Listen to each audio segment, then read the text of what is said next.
এই মুহূৰ্তত breaking news দিব বিচাৰিছোঁ। গোলকগঞ্জৰ বালাজানত ভয়ংকৰ পথ দুৰ্ঘটনা সংঘটিত হৈছে।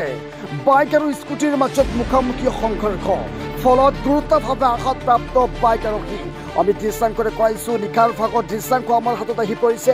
আমি আপোনালোকক দৃশ্যাংকতে খুৱাইছোঁ যে 17 নং ৰাষ্ট্ৰীয় ঘাইপথত ভয়ংকৰ পথ দুৰ্ঘটনা সংঘটিত হৈছে।